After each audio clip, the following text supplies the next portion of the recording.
Bonjour, j'espère que vous allez bien. Aujourd'hui avec Maëlle, on va vous présenter les KPI en logistique. Et donc on va commencer par vous dire qu'est-ce que c'est, quel type d'indicateur il existe. Et ensuite Maëlle va passer à vous expliquer le taux de service qui est l'un des indicateurs, voire l'indicateur le plus utilisé et majeur en logistique. Et on va finir par un petit peu d'application où on va vous présenter d'autres KPI et faire un petit peu d'exemples et d'exercices. La logistique, c'est directement lié à la performance. D'ailleurs, on voit que dans les entreprises, la logistique, ça prend de plus en plus d'ampleur et d'importance au sein de l'organisation même, parce que ça permet à ce qu'un produit soit mis en place au bon moment, au bon endroit et au moindre coût. Les entreprises, il faut absolument qu'elles s'assurent d'être toujours performantes.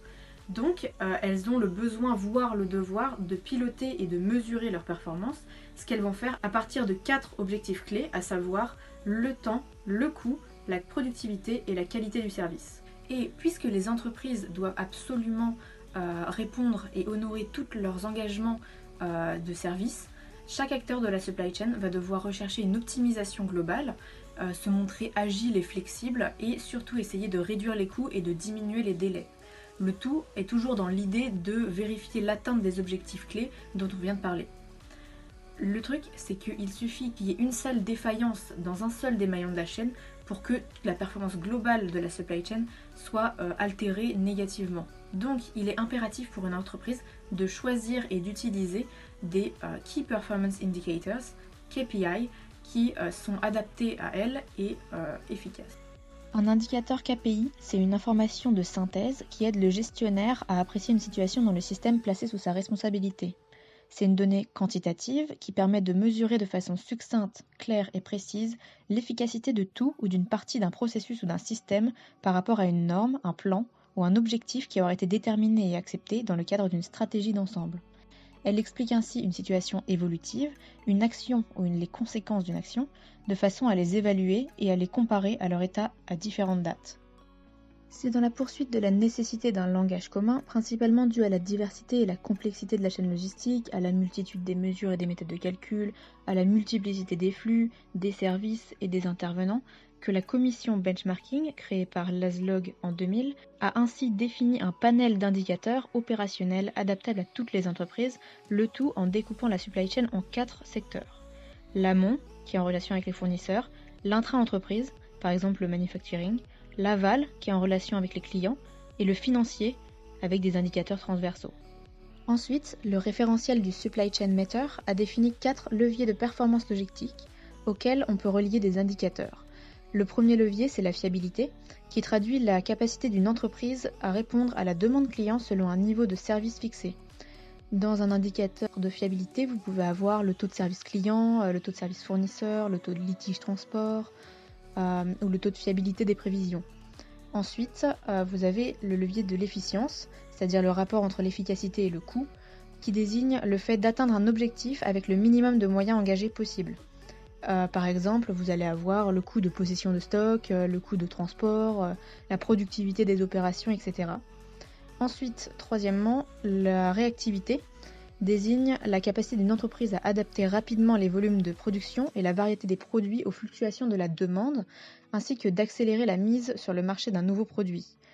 Un exemple, ça peut être le time to market ou alors plus simplement la rotation des stocks. Il y a aussi le temps de cycle, de transit, d'attente, les délais de commande, livraison, etc. Et enfin, le petit dernier, c'est le levier de respect de l'environnement, ou alors on l'appelle le levier d'écologistique, qui se concentre sur le respect de l'environnement, le développement sociétal, en limitant au maximum les pollutions occasionnées par les activités logistiques et en favorisant le développement des territoires.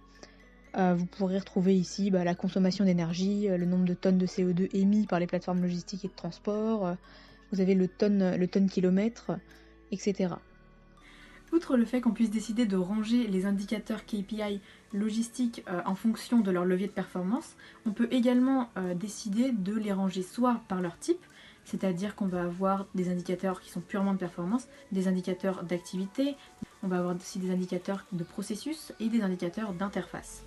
Soit on va décider de les ranger en fonction de leur fonction, et là il va y avoir 3 types. Le premier, c'est l'indicateur d'alerte, qui lui va annoncer un dysfonctionnement et va donc amener une action correctrice.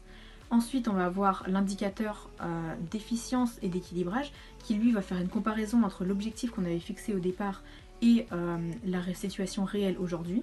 Et enfin, on va avoir l'indicateur d'anticipation qui lui va donner une information sur un besoin qui va être futur. La gestion d'un indicateur, ça se décompose en 3 phases. Tout d'abord, il y a l'analyse, où on va se poser des questions comme que nous dit l'indicateur, qu'est-ce qu'on lit, qu'est-ce qu'on comprend. Ensuite, il va y avoir toute la phase d'interprétation, où on va se demander quelles peuvent être les conséquences, quel est le niveau de gravité, quels sont les risques possibles. Et ensuite, à la fin, on a la réaction, c'est-à-dire quelles sont les actions correctives ou d'amélioration qu'on pourrait entreprendre, sur quels points ou quels éléments, et de combien de temps dispose-t-on pour prendre toutes ces décisions, et qui doit-on saisir. On peut identifier 7 critères à utiliser lors de la sélection de moyens de mesure KPI afin qu'ils soient plus efficaces et adaptés. Le premier, ça va être la validité, c'est-à-dire détecter les vraies requêtes des clients ou la productivité réelle. Ensuite, on va avoir la couverture, c'est-à-dire détecter tous les facteurs pertinents. Puis, on va avoir la comparabilité, c'est-à-dire que la mesure doit être comparable à travers le temps, les différents sites, s'il y a différentes filiales, etc. Alors, on va avoir le caractère complet. La mesure, il faut qu'elle réponde à une problématique. On a capturé absolument tous les aspects. Après ça, on va avoir l'utilité, c'est-à-dire s'assurer que des actions peuvent être prises à partir des mesures qu'on a nous-mêmes prises. Enfin, on va avoir d'une part la compatibilité. Il faut que la mesure soit compatible avec l'information existante dans l'entreprise. Et d'autre part, on va avoir l'économiquement viable, car la mesure doit donner un rendement. Je vous laisse avec Maëlle et on se retrouve après. On parlait du taux de service, un KPI qui est fondamental en logistique et qui apporte des informations considérablement importantes. Mais qu'est-ce que c'est ? C'est un équilibre entre la probabilité de ne pas être en rupture de stock et pour autant satisfaire un maximum de demandes pour ne pas rater des ventes. Il permet donc, entre autres, d'évaluer l'efficacité globale de la supply chain et de la satisfaction des clients. Le taux de service est une notion qui apparaît quand la demande est incertaine. En effet, si la demande est certaine, il suffit juste d'avoir une bonne gestion des stocks. Mais quand la demande est incertaine, pour répondre à toute la demande, il faudrait avoir un stock infini. Or, les coûts que ça génère sont trop énormes et c'est inenvisageable. Donc, le taux de service est un compromis imparfait à faire pour pouvoir limiter les risques de rupture de stock. Maintenant, je vais parler du calcul du taux de service. Alors, lors de ce calcul, il y a 3 points très importants à prendre en considération. Le premier, c'est qu'on considère la date à laquelle le client a reçu la commande et non pas la date à laquelle elle a été expédiée de l'entrepôt du fournisseur. Le deuxième point, il est calculé sur une période qui est définie par les dirigeants de l'entreprise. Donc il est conseillé de le mesurer sur une période suffisamment longue pour obtenir des résultats objectifs. Les périodes trop courtes ne reflètent pas grand-chose sur l'efficacité générale de la chaîne logistique. Le troisième point est qu'il est conseillé d'effectuer le calcul d'un taux de service individuel pour chaque type de produit vendu. Parce que certains produits sont plus demandés que d'autres et les risques de perte de marché ne sont pas les mêmes pour les produits. Un taux de service optimal serait un taux de service qui est à 100%. Ça veut dire que l'entreprise est en capacité de satisfaire tous ses clients en permanence. C'est idéal, mais c'est très difficilement atteignable car il subit constamment des influences externes importantes, par exemple des intempéries, des grèves, des pannes ou autres. Le degré de satisfaction des clients dépend de plusieurs variables qui influent directement sur le taux de service. Par exemple, le respect des délais ou le respect des standards de qualité. Pour permettre de mettre en avant des critères différents de satisfaction des clients, il existe différentes variantes à ce calcul. On va vous en présenter 2. Le taux de service est le rapport entre les lignes de commande livrées et les lignes commandées. Donc là, on va faire le calcul du délai pour évaluer la qualité des délais de livraison de l'entreprise. Donc c'est le nombre de commandes livrées dans les délais sur le nombre de lignes de commandes à livrer. On peut aussi inclure au calcul la qualité, qui est un critère de satisfaction supplémentaire. Donc pour ça, il faut soustraire les commandes défectueuses ou ne respectant pas les standards de qualité du client. Donc c'est la même chose qu'au-dessus, le nombre de lignes de commandes livrées dans les délais, moins les commandes qui sont litigieuses sur toutes les commandes qui étaient à livrer. Donc il faut savoir que ce calcul, on peut le faire pour les commandes qu'on livre aux clients, mais aussi pour les commandes qu'on reçoit de nos fournisseurs. Le calcul est très similaire. Ça serait le nombre de lignes de commandes reçues dans les délais sur le nombre de lignes de commandes commandées. Alors maintenant, je vais vous expliquer 2 méthodes qui existent pour optimiser le taux de service. Donc là, on utilise l'effet de Pareto, la méthode 20-80. Dans la majorité des cas, on observe que toutes les références de l'entreprise n'ont pas la même valeur stratégique. Donc elles sont scindées en 3 catégories comme on a vu dans le cours. Les produits critiques, qui représentent 20% des références totales et génèrent 80% de la richesse, eux sont les produits les plus importants et qui doivent afficher un taux de service supérieur à 95%. Il y a les produits intermédiaires qui représentent 30% des références et génèrent 15% de la richesse. Eux, c'est des références d'importance moyenne avec des objectifs qui sont un peu allégés. Le taux de service doit être compris généralement entre 90 et 95.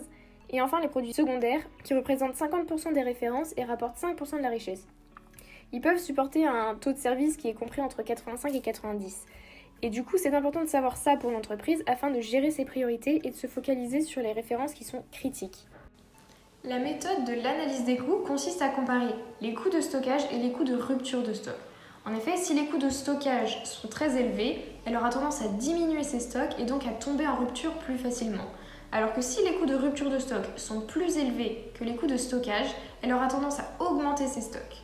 De ce fait, l'entreprise va toujours choisir l'option qui lui coûtera le moins cher. Améliorer le rendement de production par l'optimisation. Par exemple, si on diminue le temps d'arrêt des machines, on peut augmenter la capacité de production, donc produire plus, dans des délais minimum, ce qui peut augmenter la satisfaction des clients. Maintenant, je vais vous parler d'un autre KPI, le KPI du taux de disponibilité. Mais qu'est-ce que c'est ? C'est un outil qui qualifie la qualité de maintenance des équipements. Il montre le pourcentage de temps pendant lequel l'équipement fonctionne par opposition au temps où il est en arrêt. Ce ratio indique les probabilités qu'une machine ou entité soit disponible dans un instant donné. Il soulève plusieurs questions. Est-ce que le temps de maintenance est compté comme temps d'indisponibilité ? Quelle est la plage horaire considérée ? Est-ce qu'on prend le calcul sur base 24 heures ou uniquement sur les heures ouvrées ? Les taux d'indisponibilité couvrent généralement les pannes, mais pas les temps de maintenance, et sur les heures ouvrées. Chaque entreprise est libre de l'utiliser comme elle le souhaite, mais pour les comparer, il est essentiel de vérifier qu'ils possèdent tous la même méthode de calcul. Alors, sa méthode de calcul a plusieurs composantes que l'entreprise doit déterminer elle-même. Si le temps qu'elle calcule est sur une base 24 heures ou sur une base d'heures ouvrées, elle compte le temps de panne, mais est-ce qu'elle compte le temps de maintenance ? Pour le calcul ci-dessous, on part sur une base journalière. Le taux de disponibilité, c'est le temps de fonctionnement moins le temps d'indisponibilité, divisé par le temps de fonctionnement. Dans l'exemple, on prend une entreprise qui a décidé de calculer en base journalière. L'utilisation de la machine A est de 8 heures, le temps perdu pour cause de panne était de 2 heures. On ne compte pas le temps de maintenance, donc les 8 moins 2 divisé par 8, ça donne 0,75, donc 75%. Aujourd'hui, la machine A a donc fonctionné pendant 6 heures, soit 75% de la durée quotidienne. Par ailleurs, si le taux est faible, il est important pour l'entreprise de régler le problème le plus rapidement possible pour que la machine soit de nouveau opérationnelle et disponible. Il est important d'analyser l'évolution de ce taux et de renouveler son calcul fréquemment pour détecter toutes les anomalies et suivre les disponibilités des machines. Un taux élevé est un taux à 100%. Ça signifie que la machine a eu 0 temps d'arrêt, que ce soit pour de la maintenance préventive ou curative, et qu'elle a travaillé tout le temps normalement sur la période étudiée, que ce soit des heures, des jours, des mois ou des années. Un taux trop souvent faible peut signaler des anomalies, des pannes importantes ou une obsolescence à venir. Maintenant, pour finir, je vais vous parler d'un dernier indicateur qui nous a semblé plutôt intéressant à étudier, qui est le lead time. C'est un indicateur qui mesure la rapidité de la supply chain à répondre à une demande client et beaucoup considèrent qu'il s'agit de l'un des meilleurs indicateurs pour évaluer la performance globale d'une supply chain parce qu'il met en évidence l'écart entre ses capacités et les exigences des clients. Pour calculer le lead time, il n'y a pas le choix, il faut faire date de livraison moins date de commande, mais il faut faire attention, on peut distinguer 2 types de lead time. Le premier, ça va être le lead time réel de mise à disposition d'un produit, qu'on peut aussi appeler le lead time global, et qui prend en compte l'ensemble des activités à réaliser sans stock déjà constitué sur la supply chain. En gros, pour le calculer, on va utiliser 2 étapes. Pendant la première, il va falloir calculer le lead time pour chacune des grandes étapes de la supply chain, et après, on va additionner tous ces lead time pour avoir le lead time global. Ensuite, le deuxième type de lead time, c'est le lead time commercial perçu par le client, grâce notamment à la mise en stock de produits finis, semi-finis ou de matières premières à des endroits bien précis dans la supply chain, qu'on appelle stock de découplage. En règle générale, il est préférable d'avoir un lead time court parce que ça confère plein d'avantages. Les avantages, ça peut être par exemple une prévision de la demande beaucoup plus précise parce que quand on prévoit la demande à court terme, ça permet de gagner en précision et donc plus elle sera prévue, moins il y aura de difficultés à estimer. Ensuite, il va y avoir la possibilité de travailler avec des niveaux de stock très faibles parce que le lead time court, il permet d'entreposer beaucoup moins de marchandises pour répondre à la demande client. Ça va permettre aussi une réduction du besoin en fonds de roulement. parce que plus le cycle de production d'un produit est court, moins l'entreprise va avoir besoin de fonds pour financer l'activité et moins d'avances de trésorerie à réaliser. Et enfin, il va y avoir une amélioration de la qualité du service client parce que le lead time court, ça veut dire accélérer les délais de livraison et tenir ses engagements encore plus rapidement. Maintenant, si on se fait une petite application avec la supply chain que vous voyez à l'écran, on va calculer tout d'abord le lead time de mise à disposition du produit. Donc ce qu'on va faire, c'est que première étape, il fallait calculer le lead time de chacune des étapes de la production. Là, c'est déjà fait avec les nombres de jours que vous voyez. Donc nous, il ne nous reste plus qu'à passer à l'étape lead time globale, qui va être de faire la somme de tout ça. Donc on va partir de la création de commande, on va passer par toutes les étapes et additionner le nombre de jours. Et donc on va se faire traitement de la commande client, plus planning, plus approvisionnement, plus le stock de MP, plus la production de l'assemblage, plus le stock de produits finis, la préparation et l'expédition et les transports jusqu'à la livraison de la commande, ce qui va faire un total de 56 jours. Seulement, il n'y a pas que ça, on va se faire aussi le lead time perçu par le client, parce que le client, lui, à partir de la création de la commande, il va juste percevoir le traitement de la commande et quand est-ce que ça va être expédié et transporté jusqu'à lui. Donc le lead time client, il est uniquement de 3 jours. Merci de nous avoir écoutés. Des KPI, il y en a vraiment beaucoup, donc là on a pu faire que le taux de service et 2 autres, mais on va sûrement vous partager notre dossier dans lequel vous retrouverez une dizaine de KPI détaillés avec des applications à la clé qu'on a concoctées nous-mêmes, donc je vous invite à aller le lire. Prenez soin de vous. Bye.